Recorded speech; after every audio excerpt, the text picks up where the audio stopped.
So here we are. I picked myself up the Yamaguchi Batman action figure powered by Revoltech. Now as you can see, the box art is jam-packed full with imagery and details and writing. I tell ya, if I went into my local comic shop and just saw him hanging out on the shelves, there'd be no way I could miss him and just walk past it. And then just look at the back. It's covered in more images of the figure with word bubbles coming out of his mouth. It's insane. Snacks? At this hour? About to tell me everything you know. It's a tempting offer, but I think I can manage. I'm God Darwin Batman. Wait, I see a spelling mistake. God Darwin Batman. Dawn. Also, we got an image of both the faces. One's normal and one's clenching. Then we have a little old picture in the bottom there of the, quote, optional parts. But then we go ahead and we emancipate the Dark Knight from his prison of cardboard and plastic, and here's what we get. That is a lot of bubbles with stuff in it. But wait, look inside the box. They filled the inside of the box with artwork too. Like 3 panels worth of artwork. And the only one that has anything to do with the figure at all is the middle one. Anyway, here's what you get when everything is out of the package. There's a view of all the stuff and the optional parts. Now this Batman figure, going head to toe, I'm not gonna lie, I bought him out of curiosity. And it's a good thing I'm not a cat, because that has a habit of killing cats. But I'm a human, so all that does is mean that if I don't like it, I've wasted the money. But I'd never owned a Yamaguchi figure before. I was curious how the articulation worked, about the quality, about the sculpt. I just never owned one, and this one seemed like a good place to start. Whether it be the crisp details of his boots and his gloves, or the wrinkles in his fabric, or the separately molded bat on his chest. And then there's the utility belt, which is sculpted and painted really nice, actually. It is separately articulated at the back, which is kind of a strange thing.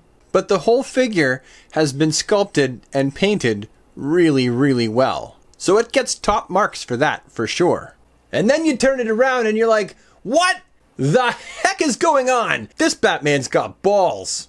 Lots of them. This Batman has 2 head sculpts. It has the one you're looking at now, which is the one that comes on the body. It's the basic normal face.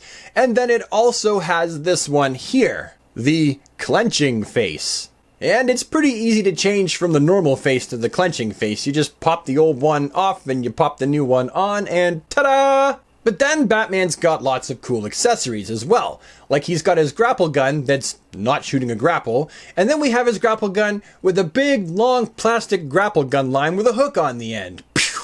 He's also got extra hands for grabbing onto the cape. He's got an extra set of open hands for looking like he's doing this. And he's got the grabby hands so he can grab onto the grapple gun. And the Batarang, which is another accessory. And finally, he has the action figure stand as well. Up, and done. And then we come to Batman's cape, and well, just look at that. That is a lot of pieces. Honestly, I'm not a huge fan of the articulated cape. But anyway, putting it together was a whole fiasco. I even consulted the instructions, which is not something I do very often, but I did in this case. And putting it together here, pushing bits in there, you're just kind of like, wow, why? Just why? I remember being annoyed with the articulated cape that we got on the SH Figuarts Injustice Batman. This one's worse. It is so stupidly unruly and unnecessary and ugly and full of holes. It looks like he grabbed a big black rag and shoved it over his back and said, now I got a cape! Like a scale of 1 to 10, I like it a 0. Let's look at this Batman's articulation. Batman's articulation is built around a system of ball hinges and ball pegs. The head itself is on a ball joint with other articulation at the bottom of the neck, which gives it a little bit more movement. Batman's shoulders are also on a ball hinge system as well, which does give for a whole lot of range of movement. However, it's also incredibly ugly at the same time. Look at my armpit. It's got balls in it. This Batman has really well articulated elbows, and the same thing goes for the wrists. Both are on ball hinges, and there's a lot of movement there. This Batman also has outside butterfly hinges, which is strange to say the least, because usually the butterfly hinge is on the inside, but for some reason they decided to go with an outside butterfly hinge,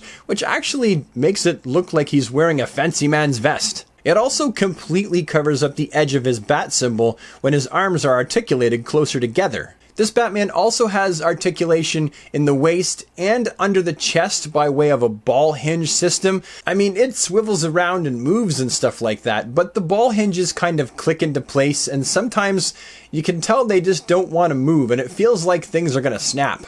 This Batman's also got the ball hinges in the groin.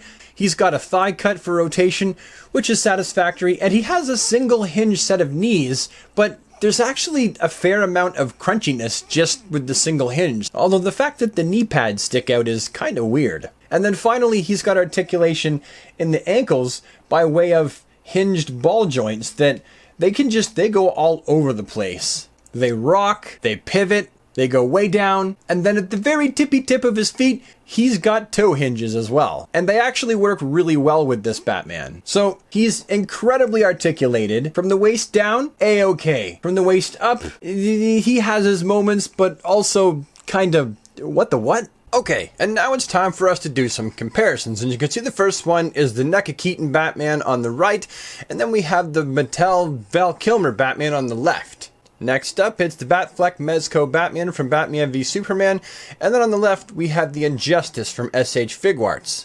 And then we have two different Mattel Buck Body Batman figures that have been customized. Sorry about that, I don't have one that hasn't been customized. And then on the right, we have the Mattel Dark Knight Returns Buck Body Batman. He just has a new head and fists. Then on the left, we have the Gangly Monkey Arms DC Essentials Batman, based on his Rebirth costume. Next up, we have another DC Direct Batman, and then we have a Mezco Batman on the left from Dark Knight Returns. And then we have the Beast Kingdom Batman on the right, and on the left we have the Arkham City Batman, the one with all of those crazy articulation points that kinda sorta worked, but also sorta fell flat on their face. And then next is the Total Justice Batman on the right, and then the beer-gutted, head-swapped Injustice 2 Mattel mostly made out of die-cast metal Batman. And then we have two more. We have a head-swap Batfleck Batman from Mattel Batman v Superman, and on the left we have Batman Missions Line Batman. He's probably almost unrecognizable. New head, new knee pads, new legs from the knees down.